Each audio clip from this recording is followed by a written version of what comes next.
on est parti 3 semaines au Vietnam dans un voyage très encadré et pourtant on a vécu des choses qu'on ne pensait vraiment pas vivre. Pour ceux qui ne le savent pas, avec Colline on pratique le Voco Truyen. Donc vous vous en doutez, on est parti avec notre club. Qui dit groupe, dit cadre, dit organisation. Notre voyage a débuté au sud du Vietnam. On a atterri à Ho Chi Minh pour monter jusqu'au centre vers Hue, en passant par Da Nang, Hoi An, et plein d'autres villes, des petits villages. Les paysages au Vietnam, c'est quoi? En gros, c'est une claque quotidienne. Entre les villes, la mer, les montagnes, c'est même plus de la tête, quoi. Franchement, c'est hyper dépaysant en plus. Le Vietnam, c'est un pays très riche visuellement et très contrasté. Pour contraster, parce que vous avez autant la mer qui est bleue foncé, voire bleu turquoise sur les endroits où tu vas, mais tu as aussi les rizières qui sont d'un vert. J'ai jamais vu un vert comme ça d'ailleurs. Je vous mets ça en vidéo, c'était magnifique.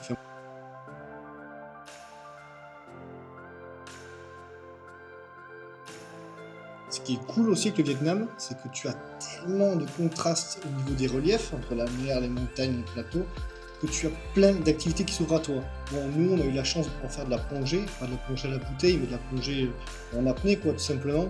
Petit tip, petite anecdote qui est assez drôle, c'est que les masques là-bas fournis par les clubs de plongée, c'est une chambre à air de vélo, de voiture, ça dépend. Enfin, c'est un truc, ça te prend la tête, t'es comme ça, on dirait mignon. Ensuite, il y avait un autre point qu'on voulait apporter avec vous, c'est un des points les plus importants de notre voyage, qui s'est pas forcément passé comme c'était prévu, comme on l'attendait.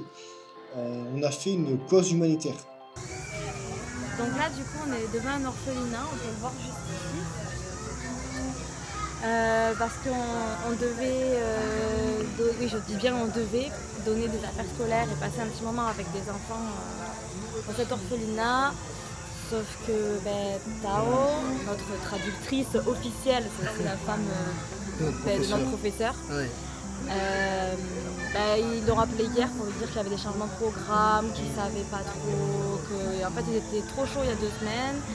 Et là, ils commencent à revenir un peu sur leur truc et on ne sait même pas si on va pouvoir passer du moment avec les enfants ou quand bien même leur donner les affaires scolaires qu'on avait prévu de leur donner. Voilà, nous on était super contents de faire un petit truc humanitaire et même elle est déçue parce que je pense qu'elle est un peu rattachée à cet orphelinat de ce que j'ai compris. C'est ça, en plus il y a sa famille qui est venue spécialement pour la journée. Et nous concernant, c'était notre première cause humanitaire, on va dire. Ouais, c'est ça. Donc, on était tous trop heureux, on avait ramené plein de trucs justement parce que ça nous faisait trop plaisir.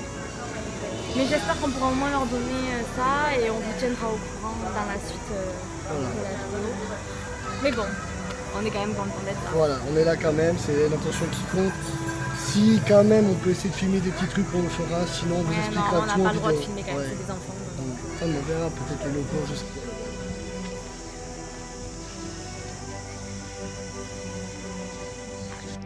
Donc au final, les fournitures scolaires, on a pu les donner, le don d'argent a été effectué, donc mission réussie pour nous.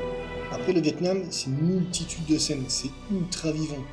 Que ce soit sur l'eau, la terre, dans les airs, sous terre, il y a toujours quelqu'un qui fait quelque chose, c'est super cool. J'adore ça. Là par exemple, sur le Mekong, il y a ce qu'on appelle le marché flottant. Donc ce sont des gens qui vivent carrément dans leur bateau, ils vivent, ils travaillent, leur vie c'est le Mekong, quoi.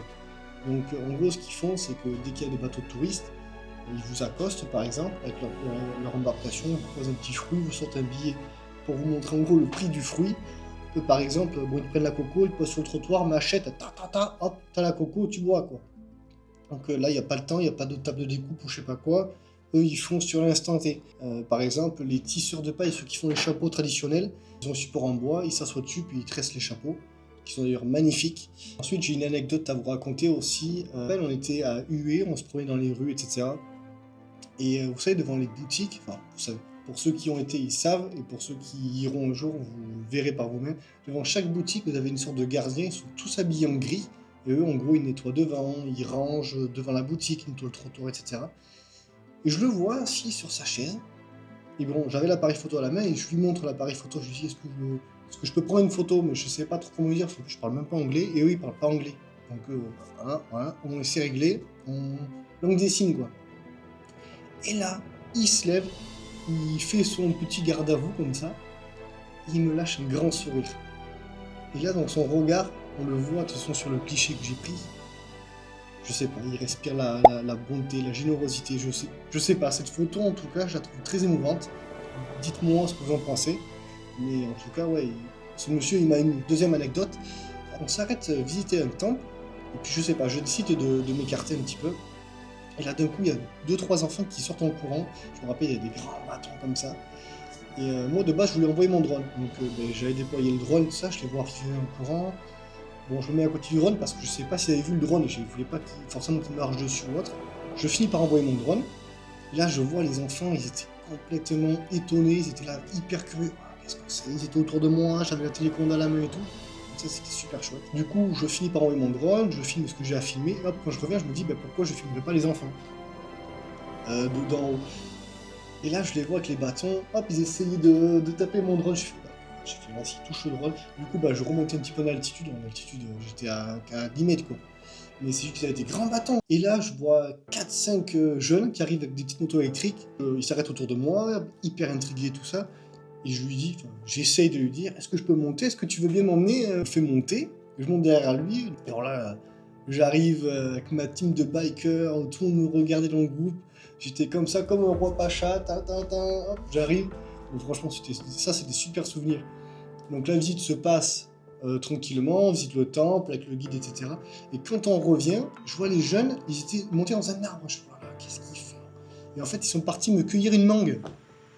Du coup, ils me l'ont offert. Bon, j'étais là, wow, super et tout. Donc là, petit câlin avec les enfants et tout, c'était super chouette. Parlons peu, parlons bien, parlons nourriture.